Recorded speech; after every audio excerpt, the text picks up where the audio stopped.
어떤 한 엄마가 어린 그 아들을 데리고요 결혼식에 갔습니다. 결혼식에 갔는데 그날따라 주례사가 좀 길고 결혼식 전체가 조금 이렇게 지루했던 것 같아요. 그러니까 이 아이가 견디다 못하고 엄마에게 이렇게 큰 소리를 쳤습니다. 엄마, 나 쉬 마려워요. 그랬어요. 그랬더니 그 소리를 듣고 사람들이 다 웃었죠. 엄마가 창피하기도 하고 당황스럽기도 하니까 그 아이의 귀에 대고, 야, 이제 앞으로 쉬가 마려우면 엄마한테 쉬 마려워 그러지 말고 노래하고 싶어요 이렇게 얘기해라 그런 겁니다. 그때부터 그 집에서는요, 쉬가 마렵다라는 뜻으로 무슨 얘기를 했을까요? 노래하고 싶어요, 이런 노래를 한 겁니다. 이런 이야기가 이제 그 뜻이 이렇게 된 거예요. 얼마 후에 마침 시골에 계신 할아버지가 올라오셨어요. 할아버지가 올라오셔서 방이 없으니까 그 아이와 손자 아이와 같이 아들 아이와 잠을 자게 된 겁니다. 그런데 공교롭게도 그날 밤에 이 아이가, 이 손자가 쉬가 마려운 거예요. 쉬가 마려우니까 옆에 있는 할아버지를 깨우면서 뭐라 그랬게요? 할아버지 노래하고 싶어요 그랬어요. 그러니까 할아버지는 영문을 모르잖아요. 그러니까 밤에 큰 소리로 노래하면 사람들이 다 깰 것 같으니까 할아버지가 그랬대요. 야, 밤에 크게 노래 부르면 사람들이 다 깨니까 할아버지 귀에다 대고 조그맣게 불러라. 그날 밤 어떤 일이 있었을까요?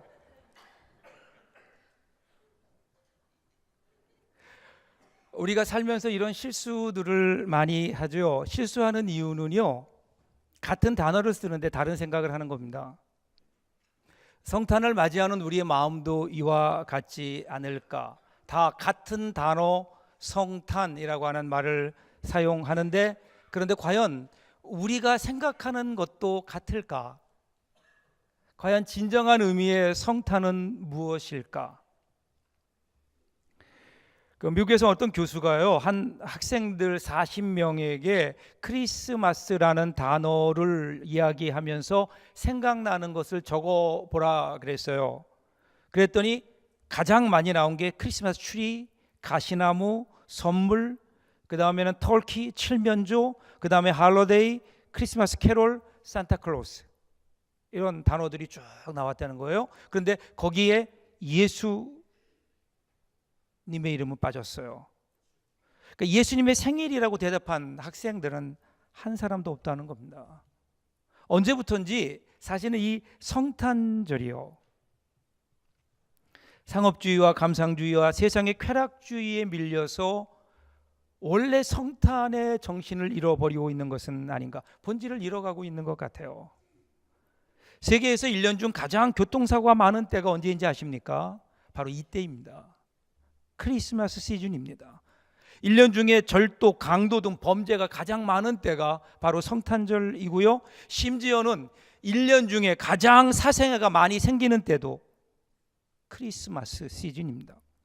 가장 거룩해야 될, 사랑과 기적으로 가득 차야 될 성탄절이 왜 이렇게 메마르고 그리고 추운 성탄절이 되었는가? 언제부턴가 우리가 성탄을 얘기하면서도 정말 그 성탄의 의미를 우리들이 잊고 있는 것은 아닌가? 성탄의 정신을 회복해야 됩니다. 어떻게 회복할 수 있을까요? 원래 처음에 성탄으로 한번 돌아가 보아야 합니다. 과연 첫 번째 성탄에 하나님께서 우리에게 가르쳐 주셨던 성탄의 정신, 성탄의 표적은 과연 무엇이었는지, 이런 의미에서 오늘 우리가 읽은 본문은 우리들이 주의 깊게 보아야 합니다. 오늘 읽었던 말씀 보세요. 10절 11절 보시면 들판에서 양을 치고 있던 목자에게 천사들이 나타나서 성탄의 소식을 전합니다. 10절 11절 보세요. 천사가 이르되 무서워하지 말라, 보라 내가 온 백성에게 미칠 큰 기쁨의 좋은 소식을 너희에게 전하노라. 오늘 다윗의 동네에 너희를 위하여 구주가 나셨으니 곧 그리스도 주시니라. 여러분, 이 소식은 정말 놀라운 소식이었을 겁니다. 왜 그런가 하면 특별히 유대인들에게 있어서 이 메시아 탄생이라고 하는 것은 그들에게는 소망이었거든요. 유대인들은 그 이전의 역사를 보면 수백 년 동안 억압당하며 살았습니다. 남왕국이었던 유다가 멸망해서 바벨론의 포로로 끌려갔죠. 그 이후에 바벨론이 멸망한 이후에는 페르시아, 그리고 겨우 돌아오기는 했지만, 포로에 돌아오긴 했지만 그 이후에는 헬라 제국의 여러 가지 지배를 차례로 받았고, 그리고 예수님이 탄생하시던 그때쯤에는 로마 제국의 지배를 받고 있었던 식민지 국가 속국이었기 때문에 그렇죠. 그런 어려운 시절을 겪으면서 그들이 그렇게 식민지 생활을 하면서도 그들 가운데 유대인들을 그래도 지탱하게 해 주었던 힘이 있었다면 그건 메시아 신앙이었을 겁니다. 이사야 선지자를 비롯한 수많은 선지자들에 의해서 예언된 메시아, 이제 메시아가 이 땅에 오실 것이다. 메시아가 오면 그러면 이제 이 땅에 새로운 역사가 시작될 것이다. 그들은 수백 년 동안 메시아, 다시 말해 그리스도 구세주가 오기만을 학수고대하고 있었습니다. 자, 그런데 그 메시아가 지금 나셨다라는 겁니다. 그러니 여러분, 그 목자들에게 그것이 얼마나 복음이었을까요? 얼마나 큰 흥분된 소식이었을까요? 거기다가 이 엄청난 소식을 그들이 제일 먼저 듣는 거예요. 자기들처럼 보잘것없는 사람들, 그저 변방으로 밀려나서 주변에 살 수밖에 없었던 주변인이었던 목자들에게 제일 먼저 그 소식이 전해졌다.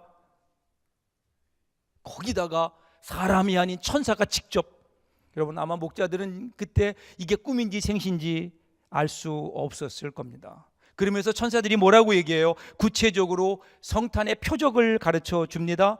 성탄의 표적, 이 표적이라는 말은 헬라어로 보면 세메이온이라는 말인데, 이 말의 뜻은요, 그것만 보면 그 모든 것을 알아차릴 수 있는 상징을 말하는 겁니다. 성탄의 뜻이 무엇인지 그것만 보면 성탄을 알 수 있는, 메시아의 탄생을 알 수 있는 표적이 있다는 거예요.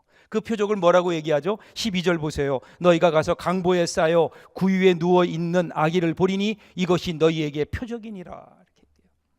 성탄의 표적이 뭐라고요? 강보에 쌓여 구유에 누워 있는 아기라는 겁니다. 어쩌면은 목자들은 이 소식을 들으면서 조금 실망했을 겁니다. 이 땅에 우리가 그토록 기대하던 메시아가 왔어요. 메시아가 탄생했어요. 그러면 뭔가 좀 다른 것을 기대하지 않았겠어요? 근데 그 표적이 뭐라고요? 강보에 쌓여서 구유 위에 누워 있는 어린 아기라는 겁니다. 뭔가 좀 달라야 되는데, 여러분 보통 신화 속 인물들 보면 출생부터 뭔가 다르잖아요. 뭐 영광 중에 광채 가운데 뭐 나타난다든지, 아니면 최소한 뭐 아래에서 깨어난다든지, 바닷속에서 나온다든지, 뭐 보통 그런데 오늘 탄생하시는 예수님, 그 메시아의 모습은요 특별하지 않습니다. 오히려 가장 연약한 곳, 가장 낮은 곳, 태어날 방도 없어서 마구간에, 그것도 짐승들의, 가축들의 여물통인 구유 위에 태어나실 수밖에 없는, 힘없고 보잘것없는 그 아기가 성탄의 표적이다. 이왕이면 좀 더 근사했으면 좋았을 텐데, 그런데 성경은 분명히 얘기해요. 그것이 표적이라고요. 그것을 이해하지 않고는 이 땅에 오시는 예수님, 그 메시아의 탄생을 알 수도 없을 뿐더러 그 예수님 앞에 경배할 수 없다는 겁니다. 이것을 이해하지 않고는 성탄의 진정한 의미를 알 수 없고, 왜 예수님이 이 땅에 오신 것이 우리에게 큰 기쁨이 되는지 알 수 없다는 거예요. 성탄의 표적. 오늘 성경에서 얘기하는 이 성탄의 표적을 오늘 우리들이 함께 볼 줄 알아야 합니다. 자, 무슨 표시일까요? 강보에 쌓여 구유에 누워 있는 아기. 여러분, 성탄절이 어떤 날입니까? 성탄절은 예수님이 나신 날입니다. 이것을 신학적으로 얘기하면 성육신 사건, 그렇게 얘기합니다. 여러분, 성육신, 즉 하나님이 인간의 몸을 입고 인간이 되셨다라고 하는 것은 기독교 교리의 가장 중요한 핵심이며, 그리고 기본이고 출발입니다. 그리고 이것이 기독교를 다른 모든 종교들로부터 구분해 주는 아주 중요한 교리입니다. 여러분, 다른 모든 종교들은, 이 땅에 있는 모든 논리나 종교들을 보세요. 그것은 사람이 인간이 되는 겁니다. 연약한 사람이지만 우리가 무언가 돌을 닦든지, 아니면 착한 일을 하든지, 아니면 어떤 과정을 통해서 우리의 목표는 지금보다 더 나은 인간이 되는 것이고, 그리고 궁극적으로 신이 되는 겁니다.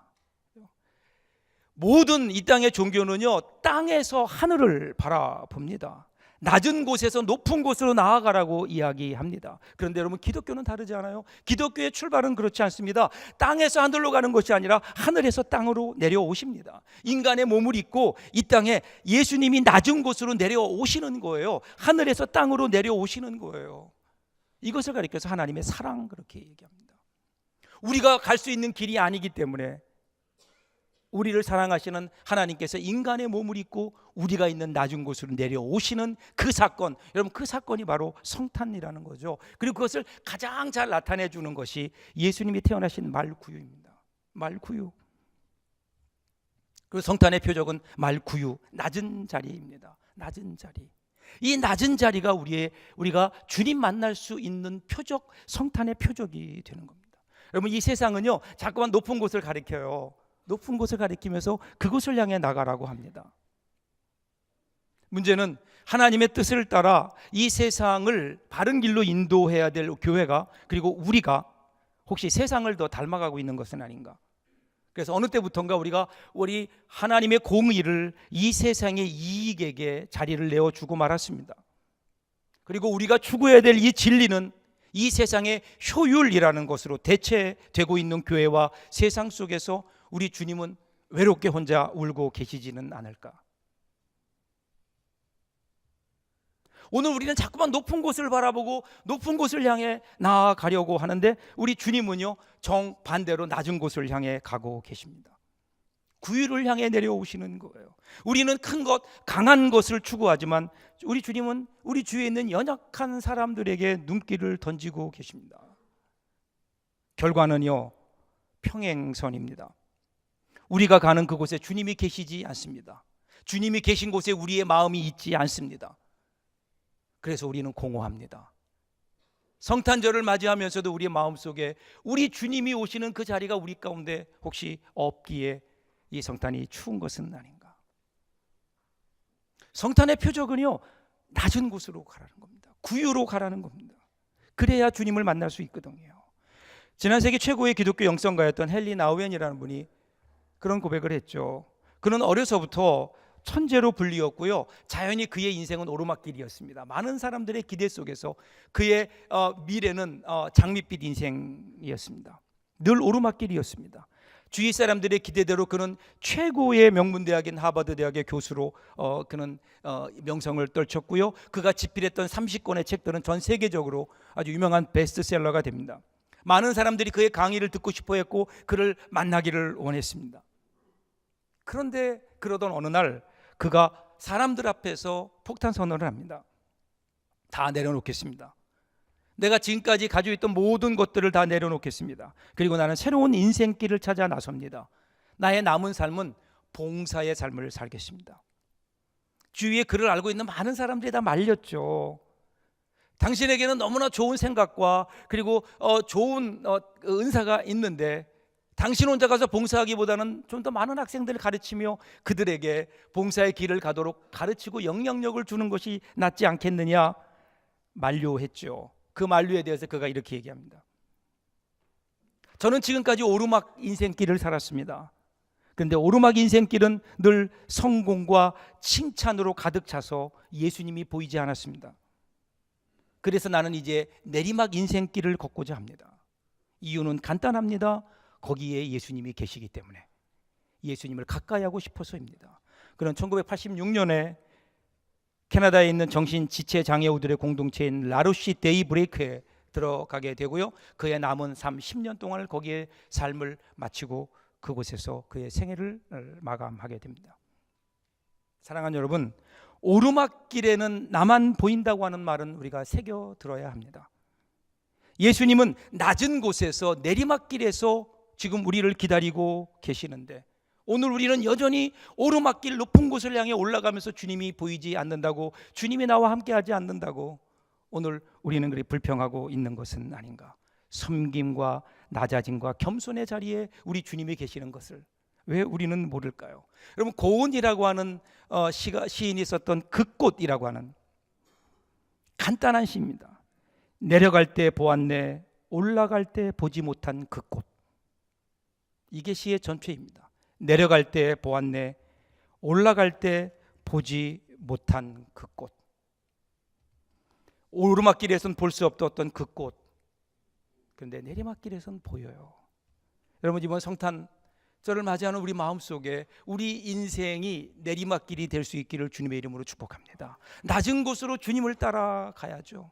낮은 곳으로 주님을 따라 주님이 원하시는 그 자리에 있을 때에 그때 그곳에 주님 만날 수 있고요, 거기에 성탄의 기쁨이 있고요, 거기에 탄생하시는 예수님을 우리들이 우리의 품에 안아볼 수 있지 않을까요? 뉴욕의 한 공동묘지 관리인의 유명한 이야기가 있어요. 뉴욕의 어느 공동묘지의 관리인에게 어느 날부터인가 편지가 한 통씩 매주 날아오는 거예요. 편지와 함께 그 안에는 $5짜리 그 지폐가 들어 있습니다. 그 편지는 이런 겁니다.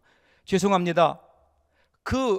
공동묘지에 나의 사랑하는 아들의 묘지가 있는데 내가 몸이 아파서 갈 수가 없습니다. 대신 돈을 보내니까 이 돈으로 꽃다발을 사서 매주일마다 자기 아들의 묘에 꽃을 꽂아달라는 거예요. 한 주도 거르지 않습니다. 편지가 매주 옵니다. 그렇게 수년이 흘렀습니다.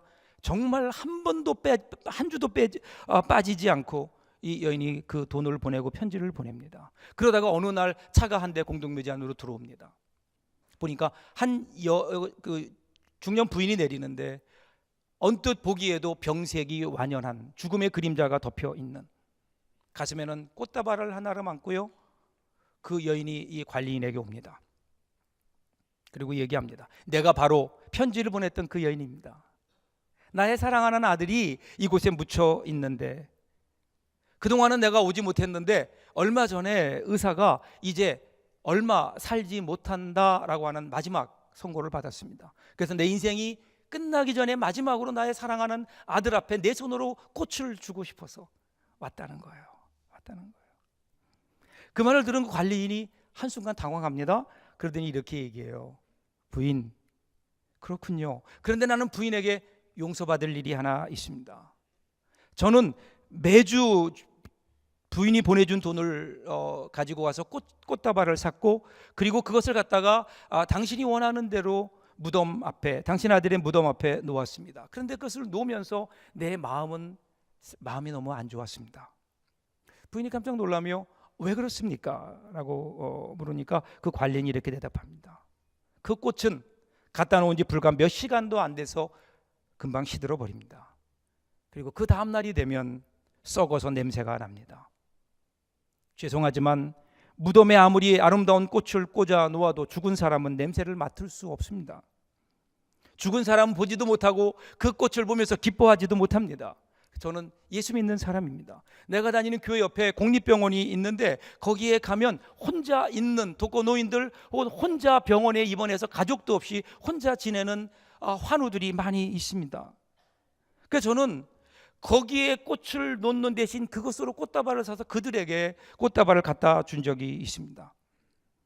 그 사람들은 그 꽃을 받으면 너무 좋아합니다. 환하게 웃습니다. 냄새를 맡으며 기뻐합니다. 감격합니다.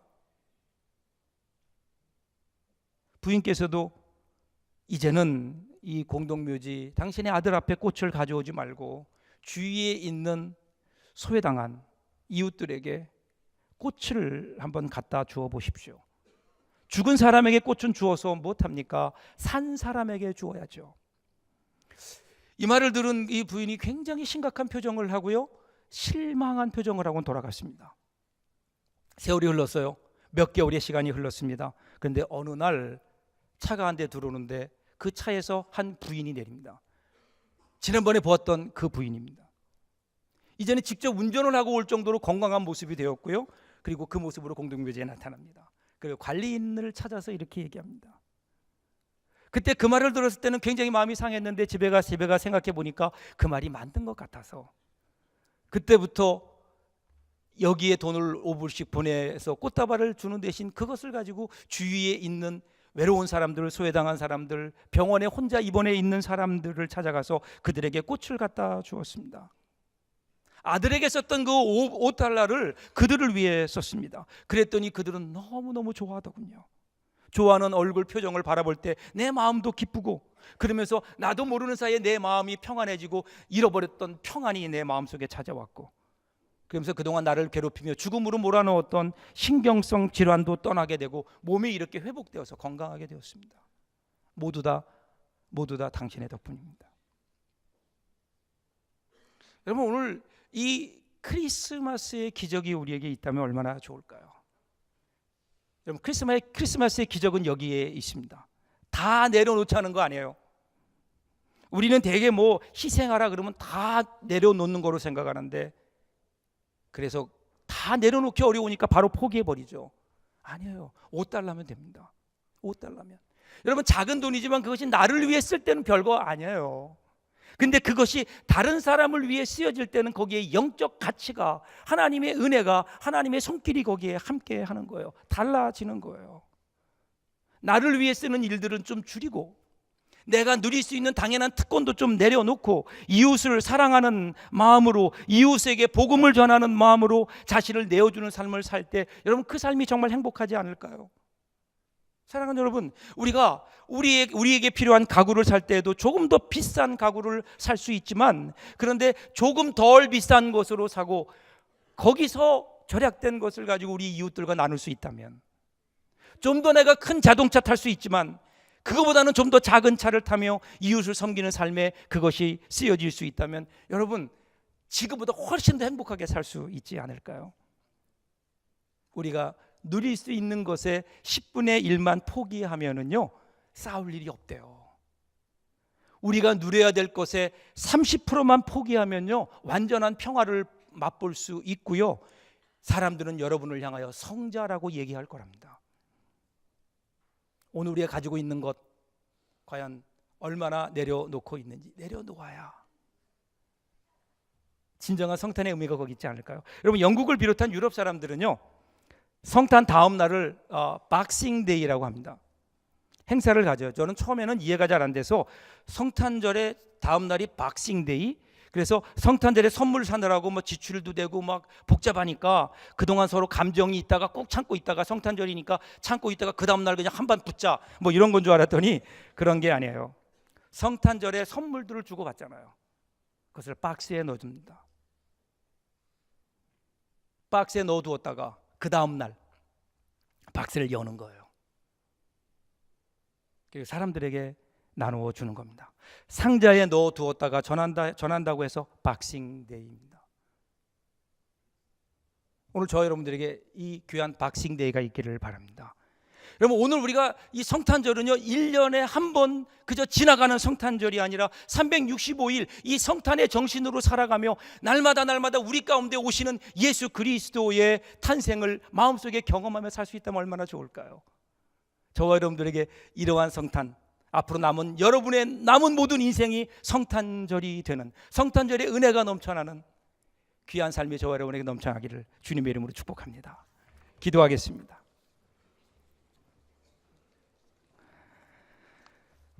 사랑의 하나님,